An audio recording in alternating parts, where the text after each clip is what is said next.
भैया, अम्मी हमें छोड़कर क्यों गई? क्या वो वापस आएंगी? दो मासूम बहन भाई जिन्हें एक रात उनकी मां छोड़कर अपने आशिक के साथ भाग गई, मगर बाद में उस मां का ऐसा भयानक अंजाम हुआ कि उसे सुनकर आप भी रोने पर मजबूर हो जाएंगे। कहानी बेहद दिलचस्प है, आखिर तक जरूर सुने। गांव में एक कच्चा सा घर था। उस घर में शहबाज अपनी बीवी शबाना और 2 बच्चों के साथ रहता था। शहबाज बुरा इंसान नहीं था, मगर मेहनत नहीं करता था।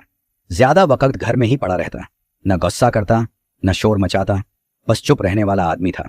घर की हालत कमजोर थी, इधर उधर टूटा फूटा सामान, कम चीजें और हर रोज पैसों की कमी। बच्चे अक्सर सोचते रहते कि कब हालात बेहतर होंगे। बड़े बेटे का नाम फरूक था और बेटी का नाम महक था। दोनों छोटे थे, सादा दिल और अपने माँ बाप पर ही बस चलते थे। शबाना कुछ महीनों से बदली हुई लगती थी। वो मोबाइल ज्यादा इस्तेमाल करने लगी थी। कभी बाहर जाकर बात करती, कभी कमरे में चुपचाप बैठकर मैसेज करती रहती। घर के कामों में भी पहले जैसी दिलचस्पी नहीं थी, जैसे दिल कहीं और लगा हो। शहबाज को कुछ समझ ना आता। वो बस बच्चों के साथ बैठा रहता और दिन गुजार लेता। फरूक ने कई बार देखा कि अम्मी रात को पीछे वाले सहन में जाकर जल्दी जल्दी मोबाइल चेक करती हैं, मगर वो बच्चा था, बात समझ नहीं पाता। एक रात सब सोए हुए थे, घर में खामोशी थी। शबाना आहिस्ता से उठी। उसने एक छोटा बैग निकाला, उसमें चंद कपड़े रखे, 2-3 चीजें डालें और दरवाजा आहिस्ता से खोलकर बाहर निकल गई। वो पीछे वाले दरवाजे से निकली ताकि किसी को आवाज ना हो। बाहर आकर उसने मोबाइल निकाला और एक पैगाम भेजा, मैं बाहर हूं, जल्दी आओ। चंद मिनट बाद एक सफेद गाड़ी गली में दाखिल हुई। गाड़ी की लाइट्स बंद थी। गाड़ी आहिस्ता आहिस्ता आकर उसके पास रुकी। दरवाजा खोला गया। शबाना सीधी गाड़ी में बैठ गई। उसने एक बार भी घर की तरफ वापस नहीं देखा, न अपने शौहर को न अपने बच्चों को। गाड़ी चल पड़ी और रात के अंधेरे में गांव से बाहर निकल गई। जब सुबह हुई तो घर में अजीब सी खामोशी थी। फरूक सबसे पहले आंख खोलने वाला था। उसने इधर उधर देखा, किचन खाली, सहन खाली और अम्मी कहीं नजर नहीं आ रही थी। वो आहिस्ता से उठा, दरवाजे के पास गया, बाहर झांका, फिर वापस आ गया। उसने सोचा शायद अम्मी पानी लेने गई हों, शायद कुछ देर बाद आ जाए। महक भी जाग गई थी। वो उठते ही बोली, भाई अम्मी कहाँ हैं? फरूक ने होंठ काटकर जवाब दिया, पता नहीं, शायद बाहर गई हों। खाली किचन, भूखे बच्चे। दोनों बच्चे किचन में जाकर खड़े हो गए। बर्तन वैसे ही रखे थे जैसे रात को रखे गए थे। चूल्हा बंद था, खाना कुछ भी नहीं था। शहबाज भी जाग गया था, मगर उसकी हालत पहले जैसी ही थी, खामोश, थका हुआ और जैसे सोचों में गुम। फरूक आहिस्ता से उसके पास आया। अब्बा, अम्मी नहीं है। शहबाज ने अधबंद आंखों से दरवाजे की तरफ देखा, मगर कुछ नहीं कहा। उसे भी समझ नहीं आ रहा था कि शबाना कहाँ गई, क्यों गई और कब आएगी। पूरा दिन गुजर गया, वक्त गुजरता गया, मगर शबाना वापस न आई। फारूक बार बार बाहर जाता, गली में देखता, दरवाजे के पास खड़ा रहता। महक कभी घर के अंदर कभी बाहर जाकर माँ को आवाज देती, मगर कोई जवाब नहीं आता। दोपहर तक बच्चे थक कर बैठ गए। भूख लगी थी, मगर घर में कुछ नहीं था। शहबाज ने कोशिश की कि कुछ ले आए, मगर उसके पास पैसे नहीं थे। फारूक ने बहन को पानी दिया और बोला, महक रो मत, अम्मी आ जाएंगी। मगर उसकी अपनी आवाज भी कांप रही थी। वो मजबूत बनकर दिखा रहा था, लेकिन अंदर से टूट रहा था। शाम और रात, इंतजार ही इंतजार। शाम होने लगी। घर के दरवाजे के पास तीनों बैठे थे। तेज हवा चल रही थी, मगर कोई कदमों की आवाज नहीं आ रही थी। शबाना न दिन में आई न शाम में। रात होते होते बच्चों के दिलों में डर बैठ गया। महक फारूक के साथ चिपक कर बैठी थी। फारूक ने आसमान की तरफ देखा और आहिस्ता से कहा, पता नहीं अम्मी क्यों नहीं आई। इस रात पहली बार उन्हें लगा कि शायद उनकी माँ वाकई वापस न आए, और ये सोच इन दोनों बहन भाइयों को अंदर से तोड़ रही थी। सुबह का वक्त था। घर में दोबारा वही खामोशी थी जो शबाना के जाने के बाद हर दिन रहने लगी थी। शहबाज अपने कमजोर जिस्म के साथ चारपाई पर बैठा था। उसके चेहरे पर थकन भी थी और बेबसी भी। फारूक और महक दोनों एक दूसरे को देख रहे थे, जैसे उन्हें समझ ही नहीं आ रही थी कि अब आगे क्या करना है। फारूक आहिस्ता से उठा और पानी का जग लेकर अपने बाप के पास गया। अब्बा, पानी पी लें। शहबाज ने जग पकड़ा, मगर हाथ हल्का सा कांप गया। फारूक ने जल्दी से जग थाम लिया। मैं दे देता हूं अब्बा, आप रहने दें। महक भी करीब ही बैठ गई और बोली, अब्बा अम्मी कब आएंगी? शहबाज ने नजरें नीचे कर ली। पता नहीं बेटा, शायद आ जाए। लेकिन वो खूब जानता था कि शायद अब वो ना आए। घर में खाने को कुछ नहीं था। फारूक ने फैसला किया कि आज वो खुद कुछ करेगा। वो 12 साल का बच्चा था, मगर हालात ने उसे वक्त से पहले बड़ा कर दिया था। वो पुराने कपड़े पहनकर बाहर निकला। गांव की गलियों में हर तरफ खामोशी थी। कुछ लोग उसे देखकर अफसोस से सर हिलाते, मगर कोई पूछने आगे न बढ़ता। फारूक ने हौसला जमा किया और पुरानी दुकानों के पास जाकर काम पूछने लगा। चचा, मैं काम कर लूं? बेटा, काम तो है नहीं अभी। चचा, मैं कुछ भी कर लूंगा, बस घर में राशन नहीं है। एक दुकान वाले ने तरस खाकर उसे ठहरने को कहा। चलो ये बैग उठा दो, ग्राहक तक पहुंचा दो। वो बैग फरूख के लिए बहुत भारी था, मगर उसने बिना कुछ कहे उसे उठाया और दौड़ता हुआ ग्राहक के घर तक पहुंचा दिया।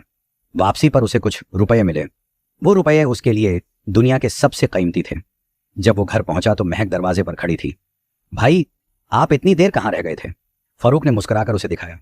देख बहन, आज मैंने कुछ पैसे कमाए हैं, आज हम खाना बनाएंगे। महक की आंखों में खुशी की हल्की सी झलक आई। शहबाज भी उन्हें देख रहा था। फरूका, बेटा, तुम्हें यह सब करने की जरूरत नहीं, मैं ठीक हो जाऊंगा, फिर काम पर जाऊंगा। फरूक ने अपने बाप का हाथ थामा। अब्बा, आप आराम करें, मैं हूं ना। उसी रात महक ने 2 पुराने बर्तन साफ किए, फरूक ने चूल्हा जलाया और तीनों ने मिलकर वो सादा सा खाना खाया, मगर वो खाना पैसों से ज्यादा हौसले से बना था। खाने के बाद महक आहिस्ता से बोली, भाई, अम्मी वापस आएंगी? फरूक ने चाहकर भी झूठ न बोला। पता नहीं महक, लेकिन हम दोनों साथ हैं ना, बस डरना नहीं। महक ने उसका हाथ पकड़ लिया। मैं डर नहीं रही, बस आपके साथ हूं। रात को शहबाज चारपाई पर लेटा हुआ छत को देख रहा था। मैंने जिंदगी में कुछ नहीं किया, न बीवी को रोक सका, न बच्चों के लिए कुछ कर सका। दूसरी तरफ फारूका और महक एक ही चारपाई पर साथ लेटे हुए थे। फरूक छत को देखकर सोच रहा था कि अब उसे अपने लिए नहीं, बल्कि अपनी बहन और बीमार बाप के लिए जीना है। उसने दिल में अहद किया, कल से मैं और मेहनत करूंगा, महक को कभी मुश्किल नहीं आने दूंगा। घर में गरीबी जरूर थी, लेकिन फारूका की हिम्मत पहली बार जग चुकी थी। ये वो रात थी जिसने इन बहन भाइयों की पूरी जिंदगी बदलनी थी। घर के हालात पहले ही खराब थे, अब महक की तबीयत ने सबको और भी परेशान कर दिया। वो कई दिनों से कमजोर थी, कभी चक्कर आते, कभी खांसी और चेहरा जर्द होता जा रहा था। फारूक उसे संभालता रहता, मगर वो खुद भी डरा हुआ था। एक शाम महक ने धीरे से कहा, भाई, मेरी सांस रुक रुक के चल रही है। फारूक के दिल पर जैसे चोट पड़ी, वह फौरन उसके पास बैठ गया। मैं हूं ना, डर मत। लेकिन उसकी अपनी आवाज भी कांप रही थी। कमरे के दूसरे कोने में बैठा शहबाज दोनों बच्चों को देख रहा था। वह कुछ नहीं कह पा रहा था, मगर उसकी आंखों में डर साफ नजर आ रहा था। रात को महक की हालत और बिगड़ गई। बुखार था, जिस्म जल रहा था और वह हल्की सी आवाज में पानी मांगती थी। घर में दवाई तक नहीं थी। फारूक ने बाप की तरफ देखा। अब्बा, कुछ ले आए हम, महक ठीक नहीं है। शहबाज ने आहिस्ता से सर हिलाया। बेटा, मैं अभी जाता हूं, कोशिश करता हूं। वह रात के वक्त गांव की तंग गलियों में निकल गया। हर दरवाजे पर जाकर दस्तक दी, किसी से दवाई मांगी, किसी से पैसे, मगर सबने कहा, भाई, कल आना, अभी नहीं दे सकते। दुनिया की यह सख्ती उस रात शहबाज को खूब महसूस हुई। उसके पास देने के लिए कोई चीज नहीं थी, लेने के लिए किसी का दिल नहीं था। आखिर वह थक कर घर की तरफ वापस चल पड़ा। उसके हाथ खाली थे, मगर दिल अंदर से टूट चुका था। घर पहुंचकर उसने आहिस्ता दरवाजा खोला। फारूक और महक जाग रहे थे। फारूक ने जैसे ही बाप को देखा, फौरन पूछा, अब्बा, क्या लाए? शहबाज कुछ लम्हे खामोश रहा, फिर धीरे से बोला, बेटा, किसी ने नहीं दिया, सुबह फिर कोशिश करूंगा। फारूक की आंखों में मायूसी छलक आई। महक ने अपना चेहरा दूसरी तरफ कर लिया ताकि बाप उसे रोता न देख ले। शहबाज बच्चों के सामने मजबूत बनने की कोशिश कर रहा था, मगर उसकी आंखें अंदर की शिकस्त दिखा रही थीं। रात भर महक की हालत खराब रही। फारूक उसके सर पर पानी की ठंडी पट्टियां रखता रहा। शहबाज कोने में बैठा बेसहारा नजरों से अपनी बेटी को देखता रहा। जब सुबह हुई, महक और भी कमजोर हो चुकी थी। वह चल भी नहीं पा रही थी। फारूक ने उसे सहारा दिया और बाहर चबूतरे पर ले आया। वह दोनों बैठे ही थे कि महक ने आहिस्ता सा पूछा, भाई, अम्मी हमें छोड़कर क्यों चली गई? फारूक के पास कोई जवाब नहीं था। उसकी आवाज रुक गई। वह बस इतना कह सका, महक, मैं हूं ना, मैं सब संभाल लूंगा। महक ने उसकी तरफ देखा, मुस्कुराने की कोशिश की, लेकिन आंखों में आंसू भर आए। और वह दिन, वह रात इन सब के लिए बहुत भारी गुजर गई। महक अब काफी बेहतर हो चुकी थी। उसके चेहरे की जर्दी कम हो गई थी। वह आहिस्ता आहिस्ता चलने लगी थी और पहली बार फारूक के दिल से एक बड़ा बोझ हटा था। वह अपनी बहन को देखकर हर लम्हा शुक्र अदा करता था। लेकिन जिस दिन महक ठीक हुई, उसी दिन एक और खामोश परेशानी शुरू हो गई, और वह थी शहबाज की हालत। पिछले कई दिनों से वह बहुत कमजोर होता जा रहा था। वह बच्चों के सामने मजबूत रहने की कोशिश करता, मगर उसके हाथ कांपते, सांस फूलती और चेहरा अंदर धंस गया था। एक दिन महक ने पूछा, अब्बा, आप ठीक हैं? शहबाज ने मुस्कुरा कर कहा, हाँ बेटा, मैं ठीक हूं। लेकिन वह ठीक नहीं था, बिल्कुल भी नहीं। रात को खाने में वह मुश्किल से 2 निवाले खा सका। फारूक ने गौर से देखा और उसके दिल में पहली बार खौफ बैठ गया। रात गए शहबाज ने आहिस्ता से पुकारा, फारूक बेटा। फारूक फौरन उठ बैठा। जी अब्बा। शहबाज ने उसका हाथ पकड़ा। बेटा, तुम बहुत अच्छे हो, अपनी बहन का ख्याल रखना, वह डर जाती है, उसे कभी अकेला मत छोड़ना। फारूक की आंखें भर आईं। अब्बा, आपको कुछ नहीं होगा। लेकिन शहबाज की सांसें और कमजोर हो रही थीं। उसने महक के सर पर हाथ रखा जो सोई हुई थी। मेरी बच्ची, हमेशा हिम्मत रखना। फिर उसने आखिरी बार फारूक की तरफ देखा। बेटा, अल्लाह तुम दोनों का हामी हो। यह उसकी आखिरी बात थी। कुछ लम्हों बाद उसके हाथ ने हरकत छोड़ दी। उसकी सांस रुक गई और वह अपने बच्चों को हमेशा के लिए छोड़ गया। फारूक चीख पड़ा, अब्बा उठे ना, प्लीज उठें। महक भी रो पड़ी, बाप के हाथ को पकड़कर बोलती रही, अब्बा हमें छोड़कर मत जाए। लेकिन शहबाज अब वापस नहीं आ सकता था। यह रात बच्चों पर दूसरी कयामत थी। पहले मां गई थी, अब बाप भी चला गया। घर में सिर्फ रोने की आवाजें थीं, 2 छोटे बच्चे और एक खामोश लाश। अगली सुबह सूबे भर में खबर फैल गई कि शहबाज नहीं रहा। गांव के लोग इस घर की हालत जानते थे। वह गरीब थे, तन्हा थे और बच्चों का कोई सहारा नहीं था। इसलिए गांव वालों ने तरस खाकर खुद ही शहबाज की तदफीन करवाई। किसी ने कफन दिया, किसी ने कब्र खोदी, किसी ने नमाज जनाजा पढ़वाई। फारूक और महक एक कोने में खड़े सब देखते रहे, खामोश, टूटे हुए, अकेले।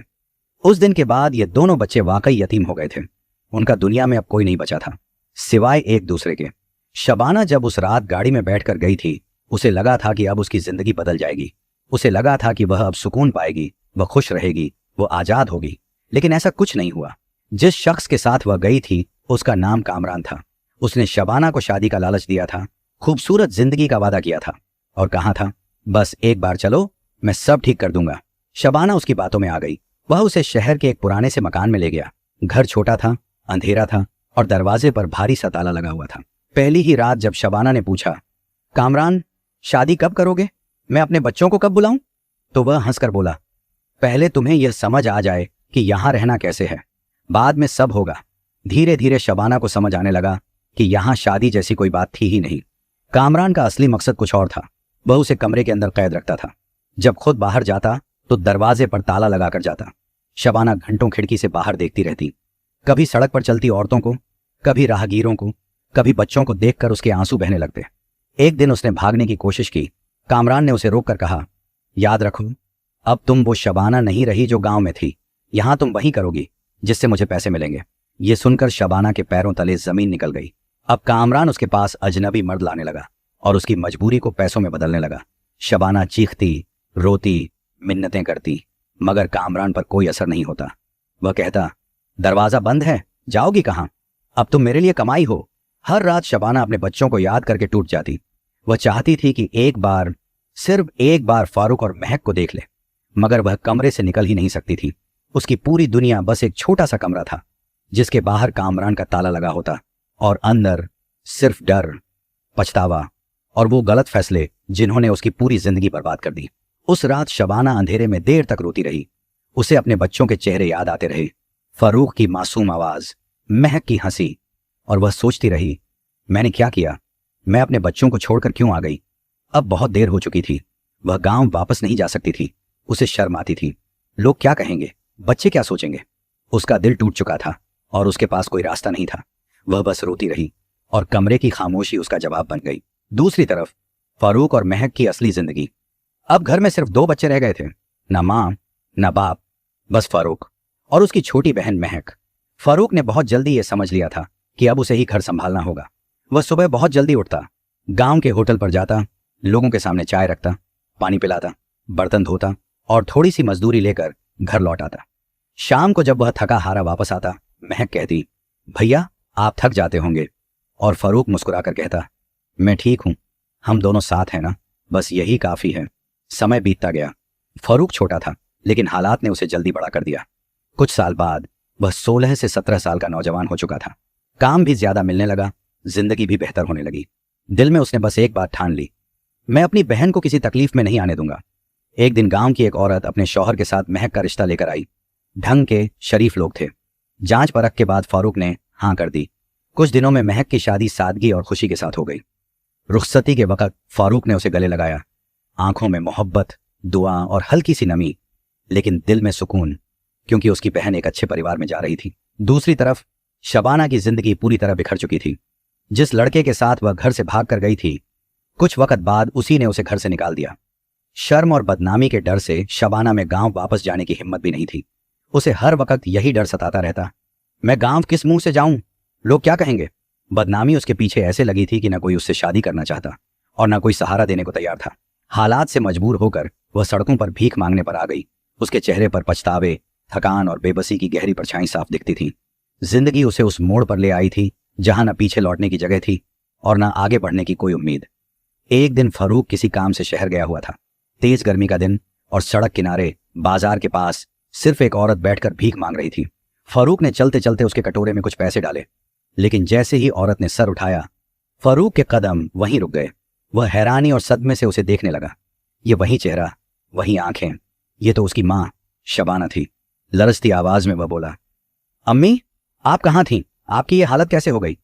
ये देखकर फरूक फफक कर रो पड़ा। शबाना ने उसे पहचान तो लिया, मगर वह इतनी कमजोर थी कि बोल भी नहीं पा रही थी। भूख, बीमारी और थकान ने उसे लगभग तोड़ दिया था। फारूक तुरंत उसे सहारा देकर अस्पताल ले गया। जांच के बाद डॉक्टर ने भारी आवाज में कहा, इनकी हालत बहुत खराब है। ये कई दिनों से बीमार हैं और बेहद कमजोर हो चुकी हैं। हम कोशिश करेंगे, लेकिन इनके बचने के चांस बहुत कम हैं। ये सुनते ही फारूक के पैरों तले जमीन खिसक गई। उसने तुरंत महक को फोन किया। महक, अम्मी मिल गई हैं, अस्पताल में हैं, जल्दी आओ। जब महक अस्पताल पहुंची और उसने अपनी मां को इस हालत में देखा, जोर से रो पड़ी। वह मां का हाथ पकड़कर कहती रही, अम्मी, आप हमें छोड़कर क्यों चली गई थीं? एक बार हमें बुला लेती। शबाना टूटी हुई आवाज में सिर्फ इतना कह सकी, माफ कर देना बच्चों।